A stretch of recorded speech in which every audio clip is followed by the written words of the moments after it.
So it is with no further ado that I'm going to go ahead and share with you just a little clip from Tony's big list of movies, and hope you enjoy them. Roll the clip. Hey, 2 o'clock, moving in, Delicero. Radar's up, scoping the target area. Uh-oh, zero in. Slick it back. There it goes. Slick it. Who will be the lucky Deb? Is it the blonde? Is it the brunette? Score! He's got it. Bienvenidos, carnales. Welcome to la isla de los Alcatraces, the island of pelicans. Mi nombre es Juan Ruiz Escárzaga, and my first summertime job was walking a super maximum tier 30 years ago. I walked it for over 15 years. Been spit on, stabbed, burned, and I'm still standing. You think you're hard. I'm harder. I work very hard to try and think of our students here at John Quincy Adams as my clients. Larry, we can't have another lawsuit like we had on that Blackwell case. That one cost the district $250,000. So I need you to be straight with me, Mr. Garfield. Unless we have reasonable cause to show Cesar or Mr. Littleton took your watch, I can't authorize a locker search. Did you cry when he died? Yes, sir. Why? I don't know. He made me see the stars. You see un hombre pobre, sucio, poor, dirty man. Pero soy más. I am much more. I am descendant of Jesus Malverde. You cannot touch me. No me puedes tocar. Forgive me, El Guapo. I know that I, Jefe, do not have your superior intellect and education. But could it be that once again, you are angry at something else and are looking to take it out on me? Mickey, you look like you want to say something. Yes, Mr. President, I think you should wait. For what? To see how negotiations continue with Guerra. Guerra wants Aguilar out of a Colombian prison.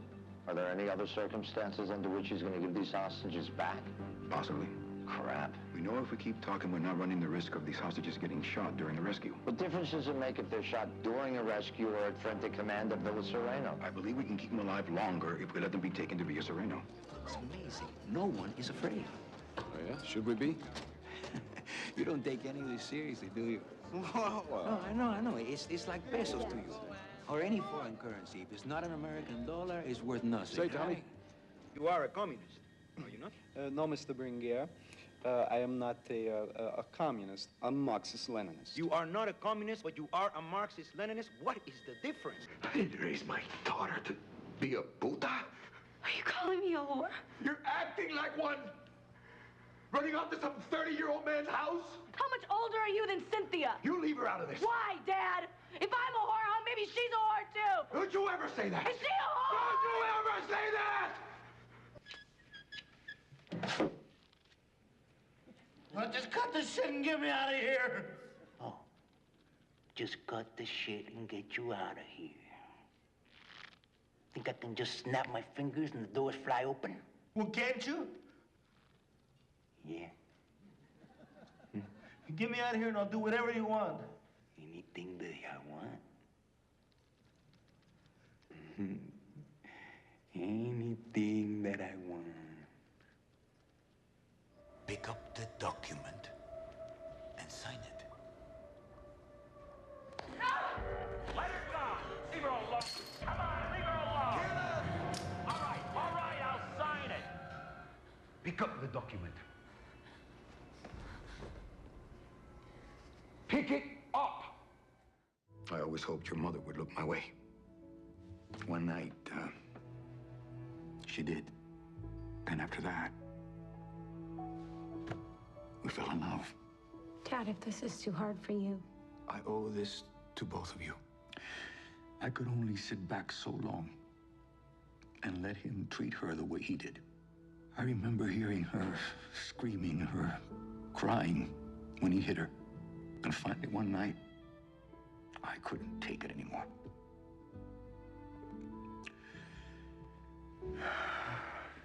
Next thing I know, he'd pulled the knife. So I hit him. Just kept hitting him. After that, we ran. And I never looked back. Because I vowed I'd never take my eyes off your mother again. I killed Ramiro Vasquez.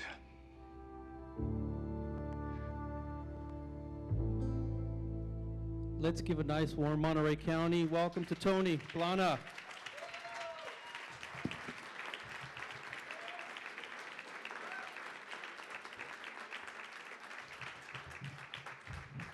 Oh man, that scene always makes me cry. I don't know. I'm such a softie, considering all the bad guys I've played, you know. I guess I just got it out of my system. Sergio, thank you for the introduction. And thank you for this very warm welcome. I am honored to be here. As you notice, I'm actually right now the same height as Sergio Montenegro. Because when they put me behind this podium, I look like Billy Barty without his body. You know, it's that, you know, podiums are not fair to short people. But I definitely wanted to thank some of the people that are responsible for having me here today. One of them, of course, is... Oh, okay, thank you, sir. I'll give you $20 later. Dr. Nancy Katowski, thank you very much for having me here. Appreciate it very much. All those like, you know, bodiless people that I spoke to on the phone, it's great to kind of finally meet you in person and put bodies to the voices, but also Judy Pennycook. Thank you, Judy, for having me here. Deneen Newman and I have bumped into each other all across the United States at literacy conferences where I am often, you know, there, you know, talking to people about what I'm going to talk to you about today. And, of course, Sergio Montenegro and Daphne for your hospitality. I appreciate it. Sergio, I was just wondering if you wouldn't mind either calling or making a recording of your introduction for my wife, because she often forgets who she's married to. As a matter of fact, it started to happen right after I said I do. I keep this tape around the house, you know, just as a reminder. And if we're having an argument, or if I feel and somehow ignored, I put that on just to, you know, just to have a general reminder of where I come from, what I've accomplished. But I really wanted to show you this demo, as we call it in our business, because it is representative of my work. It's what my agents use to get me other work. But it's also representative of the variety of accomplishments that I've been able to attain in my long 35, 36-year career. And I say that because when you look at these different characters, you see that they represent different socioeconomic levels. Now, it's impossible for an actor to be able to perform those different socioeconomic levels unless he's received an effective education. It's impossible for me to have accomplished what I've accomplished if I didn't have the access to education that I received, the wonderful teachers, the school support, but most of all, I shared this last night at our dinner after I arrived, of the different mentors that singled me out and recognized something in me that they felt was special. A very specific recognition of who I was, what I was capable of my talents. The high school that I attended is a Jesuit high school. It's Catholic school, and I received an academic scholarship to attend there. And the motto in that school is men for others. It's all boys. Kept me away from a lot of trouble when I was in high school. The fact that I was an all-boys school, and it kept me focused on academics and sports. And what's wonderful about that is that it led to a college education, and it led to being, accepted to the Royal Academy of Dramatic Art in London, England. I mean, a lot of doors opening up because special people saw me as special. And that's a little bit of what I'm going to talk to you about today, because I commend you on having this conference, wanting the conference, making the conference happen, coming to the conference to share best practices, to share insights, and most of all, I would hope for you to adopt the perspective of, I'm not here to confirm what I already know, but to discover what I may not. But it's interesting, I think, to look at who we are as the essential question of education. And so therefore, our choices of how we teach, of how they learn, have to be in any way, in some way, connected to having them realize who they are in the most holistic way possible. I'll tell you a little bit about myself, because I think who I am is, as I've mentioned before, in terms of the work that I do, is integral to not only the work that I do as an actor, but also the work that I've performed as an educator. I'm an immigrant. I left Havana, Cuba when I was 8 years old. We lived in an uncomplicated, lower middle class life. My father had gone to college but couldn't finish it because his father had died during that time. He had become the breadwinner of the family. My mother finished high school, but not after that. She didn't continue with education because her father died. And she had to help her mother, take care of the business of the family. Well, we came home one day on December the 8th, 1960, about a year after the revolution. And my mother pulled 2 suitcases out of the closet and said, "We're going to Miami for lunch." I've accused my parents of being out to lunch for 54 years. And all of a sudden we went from a simple, homogeneously cultural country, everybody spoke the same language, everybody believed in the same religion, and to a country that was multiracial, multilinguistic, multicultural, complex, scary, daunting for an 8-year-old. And we were left early in the revolution, and we left primarily for one reason, because my parents believed that it was their right to educate their children in the religion of their choice. So when the communist government proclaimed that the children no longer belonged to the parents, but they belonged to the state, and that the only education available to these children was a Marxist, Leninist, godless revolution and education, my parents said, that's not acceptable. So we came here for the same reason, not necessarily for economic reasons like a lot of our immigrants do. We came here for the simple reason of being able to practice and educate our children in our religion, the faith of our choice. We're kind of like the people on the Mayflower, except we flew. We came by airplane. And so I really appreciate what my parents did for us. That they saw the opportunities shrinking for freedom, for the education of their choice in our country, and they gave up everything to bring us here. That's why I'm so intricately connected to the immigrant experience. I know those challenges. We landed in Miami, and we were housed by the refugee center in a 2-bedroom house with 1 bathroom, and there was another family of 8, and we were 5. So there were 13 people in a 2-bedroom house with one bathroom. You can imagine what that line for the bathroom was like in the mornings. There was more negotiating than at the United Nations. Because you don't want to end up with a wet towel. And the other thing is we were issued, government issued food. So, we had to adjust to drinking powdered milk. There's a reason why they call it powdered milk, because there's more powder than milk. We had powdered eggs. It was like eating eggs that have been like a day at the beach with these granules in the eggs that you kind of taste and go, what is that? What part of the chicken did that come from? I'm telling you this because humor in our culture, humor in the immigrant experience, is the tool of survival.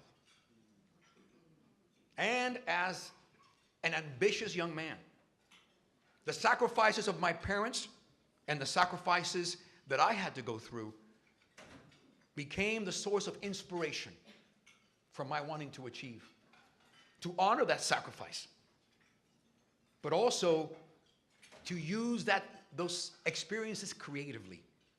And one of the key things that we need to teach our children and inculcate in them is the concept that no matter how bad your experiences are, no matter how, terrible the cards that you get, that you are dealt are, you have choices. Because if you compare however bad your life is to somebody else who had even a more terrible life, I can come up with a lot of examples of people with a much worse experience in life who have achieved tremendous things, who have overcome those challenges. And so in the work with our children, we try to inculcate in them the concept that it is not what happens to you, it's what happens in you when it comes to what happens to you. And you have that choice of either allowing those experiences to be excuses for not realizing your potential, or choosing to have them be an inspiration. And so I want to share with you a little bit about why I feel education is so important and why I feel the arts are so important in the education experience of our children. Let me tell you, again, I say it again, and I've always said this, that I wouldn't be here and I wouldn't have accomplished what I've accomplished without education. And let me tell you why. The fact that I took my profession of choice seriously enough to try and get as educated in it as possible gave me a competitive advantage. When I showed up in Hollywood and I had to go on auditions, because I'd gone to the Royal Academy of Dramatic Arts and I had learned how to not only to perform naturalistic acting, but also Shakespeare, classical work, my chops were better. My technique was more effective. I was able to go in the room and get the roles over others who didn't have those advantages. And I'll tell you what else was tremendous, is the fact that, and I've mentioned it, I've mentioned the funny part of the dysfunction of the immigrant experience. Let me tell you, there are aspects that are not so pretty. There are aspects where we are looking at my father, who was an alcoholic. My grandmother lived with us, and there was always fighting, always tension, always struggling with too many people living in too small an environment, and people that shouldn't have been living together, but had to because of economic reasons. I couldn't wait to get out of that house to go to school. I couldn't take being in that house anymore. After I turned 18, I was gone. And my parents never gave me a penny since I left. But I tell you what, when I started doing speech in high school, and this is what happened. I shared this last night with my dinner mates. A history teacher heard me read out loud the Declaration of Independence. And he said, well, that's good, but why don't you read it like an immigrant? Like you've just come, and you're discovering these values. And I read it with more passion. It became more personal. And so he said, come and see me after school. And then he talked to me, he said, I'm the monitor of the speech team. This is my sophomore year in high school. I'd like you to join the speech team. And he proceeded to teach me how to perform dramatic interpretation, humorous interpretation, and debate. That year, that spring, I was at Stanford University, and I was a finalist in dramatic interpretation and debate for the whole state of California. And you know what happened to me? I was transformed. It makes me cry when I think about it. I became a different person. I said, oh my God, I'm good at this.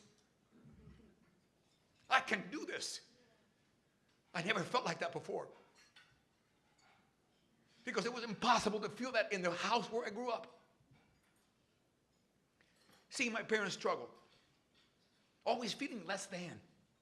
Listen, it was a struggle to decide to be an actor. I was a good student. I received an academic scholarship to high school, an academic scholarship to college. So when I told them that I was going to be an actor, they said, why, mijo, when you could be so many other things? Of course, they shut up when I brought home the color TV from all my acting work.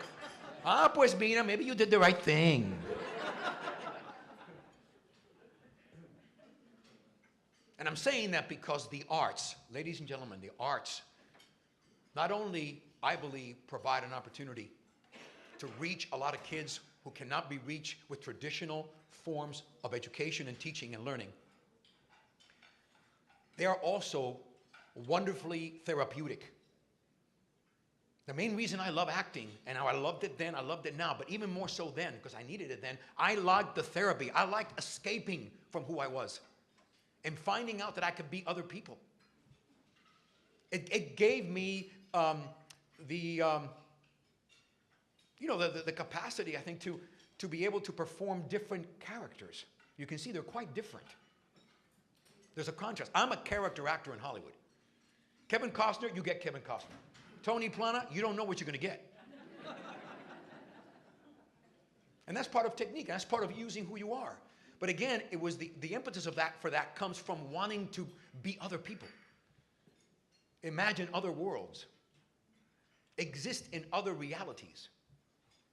That is invaluable for children. We work with children who don't have an imaginative capacity. They don't know how to be creative, just to come up with a crazy idea out of the blue. You can, you will. Follow me. I'll show you how. So it's interesting because the East LA Classic Theater was really formed out of the need for me to create opportunities for actors of color to interpret the classics. Because when I first got to Los Angeles, coming from the Royal Academy where I was playing Hamlet and, the Scottish King and, Richard II and, to being gang member number 1. Hey, ¿qué pasa, mi pecho? What's happening, homeboy? What is that? I would run into people who had these fake tattoos, hairnets, and wife beaters on, and they all had bachelors of fine arts, master degrees, PhDs. I said, what the hell are we doing here? Let me tell you, I've played every Latino stereotype except for the pregnant teenager. And being a character actor, if you want to give me an opportunity to do that, I will. All I need is the right wig and a little makeup, close shave. But that's, again, the last 35 years, when I looked at that retrospective of my life at the Achievement Awards, I looked and said, wow, I've been involved in the struggle with stereotypes. And stereotypes are important. Besides my own dysfunction, of dealing with my situation at home, I think that one of the discouraging things is looking on television, looking on film, and not seeing people like me. That's why with the East LA Classic Theater, I felt it was so important for children of color to see actors of color perform beautiful, elevated, poetic language. And say, wow, they can do that really well. And they look just like us. And then we would sit down, and those actors would share with those children where they came from. I grew up in Compton. I grew up in Harlem. I grew up in the Bronx. They were from all over the country. Let me tell you, LA is the mecca of actors. You get them from everywhere. And these actors of color shared how they got their education and why their education was so important. and how they got to be as good as they were in their profession. So East LA Classic was about equalizing the playing field and allowing these actors to interpret the great characters of dramatic literature for people like them in our communities of East Los Angeles and the surroundings. And it was there that we discovered the wonderful chemistry that exists between actors and children. Because let me tell you, actors are children trapped in adult bodies. You know? You can kind of tell that from me. I like to fool around. I like to play. I like to be spontaneous. Actors are like that. And children love that. So all of a sudden we, in our preparation workshops and follow-up workshops of performing these plays, we saw this amazing chemistry, and teachers were going, could you come back and do a few more of those? Or could we extend this experience for the children? And we wrote an RFP for Montebello, and we were given all this money to basically implement these programs, these special workshops for children at the middle school level. And what we did is we took on the challenge of how can we use theater as a teaching tool and teach them the communication skills that actors have of listening and speaking and reading and writing to improve their literacy skills, their communication skills. We had a profound revelation. But let me tell you, and you know this because you're all educators, Latino children, African American children experience 4 to 5 times disciplinary action. Why? Why? Why do you think? They're not connected. They're disconnected from the learning experience. They also experience, the highest degree of regression when they're not in school. Why? Because their homes are not environments that are conducive to learning. Most of your dropouts, I would say a super majority of your dropouts are kinesthetic learners.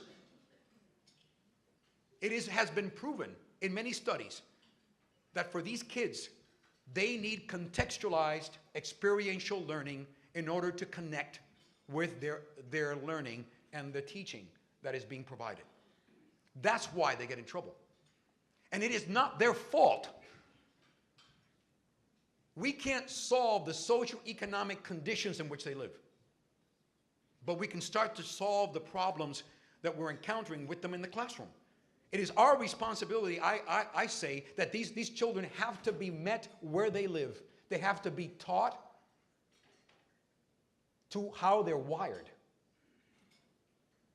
They have to be allowed to learn the easiest and most, available way they have of learning.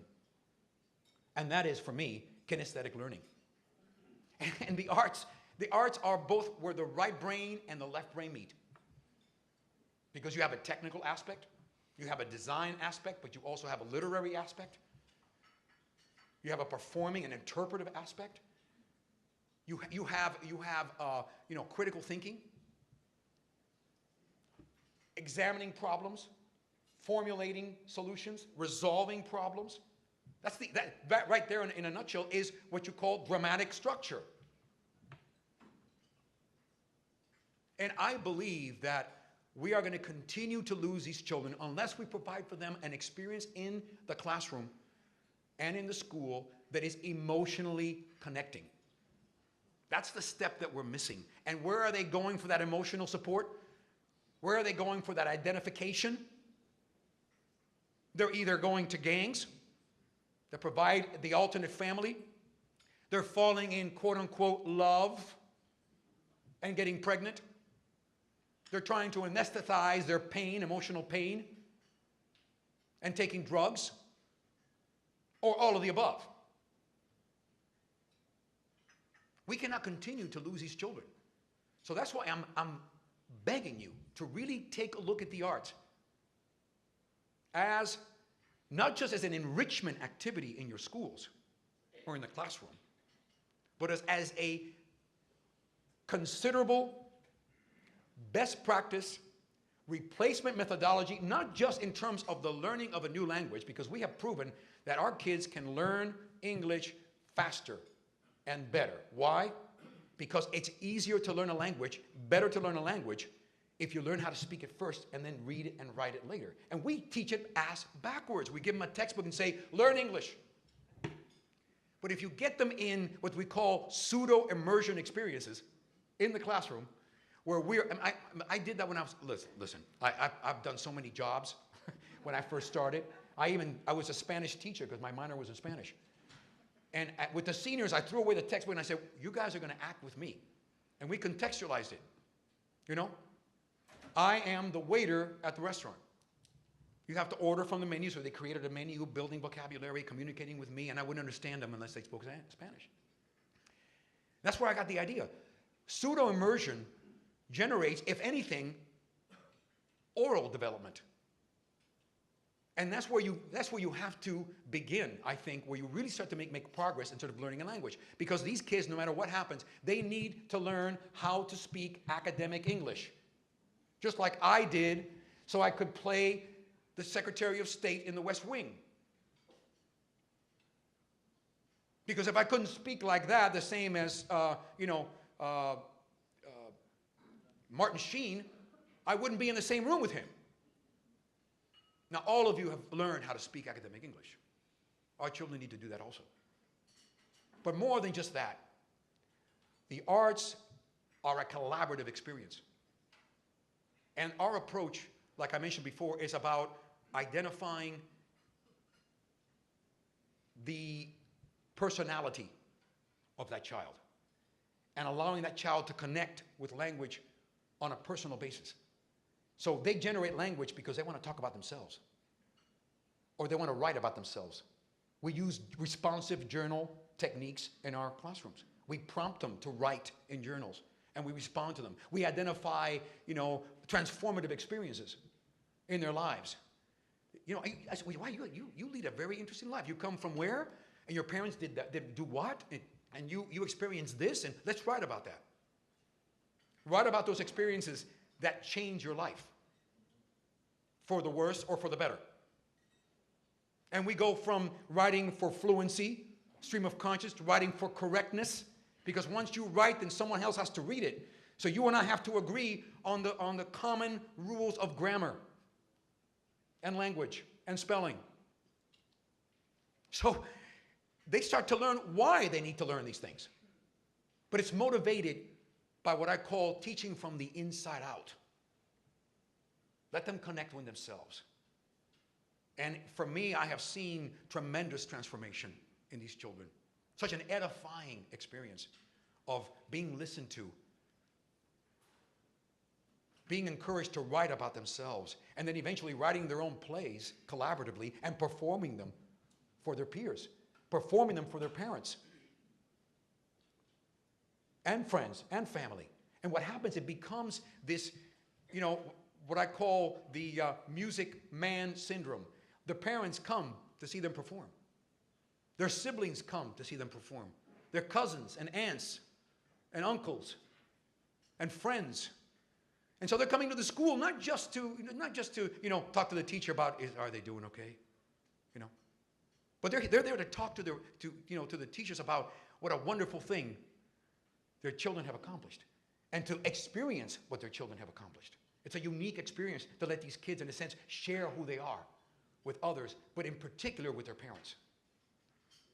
So as a result, East LA Classic Theater, we developed several programs because we feel the three areas where you need to address these educational challenges are students, of course, how they learn, how they're taught, the teachers, increasing the capacity of teachers to be effective in the classroom.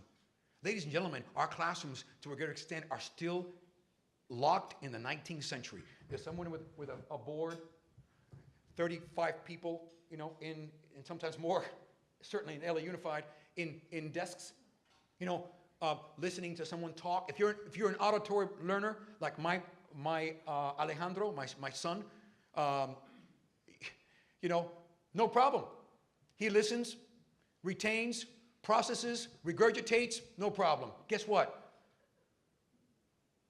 First Latino valedictorian at Loyola High School in 145 years. You know? And listen, my father says don't take credit because genius skips a generation. Besides the fact that the arts can, in a sense, heal them, empower them,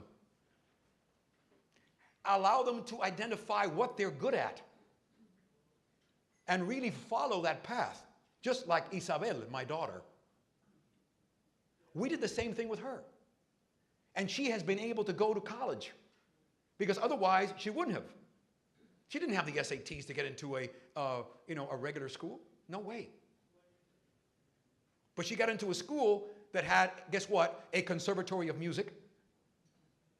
And she's in a musical theater conservatory. And guess what? She has very few academic subjects to deal with. She's doing plays and singing and dancing. That's what she's going to be in society. And guess what? Tell you what's tragic?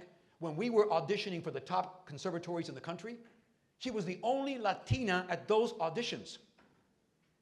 I wanted to cry. Because let me tell you, you go into the barrio, you go to a Mexican restaurant on a Sunday morning or a Saturday morning, and you look at these kids that belong to the mariachi families, and they're playing the violin. They could easily play Mozart. Or they're singing in these beautiful tenors. They could easily become opera singers. They have the talent. But they don't have the geographical, and they don't have the economic access to the arts. And whether we like it or not, that access has to take place in our schools. Because that's where they live. That's where they live most of the time. And they're not going to get it anywhere else. So we are losing generation after generation of wonderful Tony Planas, George Lopez's, God help him, Andy Garcia's, Antonio Banderas's. I mean, we're losing them because we have not allowed them to identify those powerful talents in themselves and nurture those talents to their optimum levels. And again, that's going to change our landscape in American television and movies. When we have more actors who are capable of competing at that level, who are able to compete for the opera, who are able to compete for the musical theater, for the leads in television shows, like America Ferrera in Ugly Betty, first Latina ever to receive an Emmy for her own show on television, for the movies. And that's why, people like me, when they're 8 years old, are going to be able to see more of us on television. We're still severely underrepresented, and it hasn't changed much in 35 years. So I urge you, I really do, to consider the arts in the work that you do. We need to address these children's needs holistically, completely, the complete person.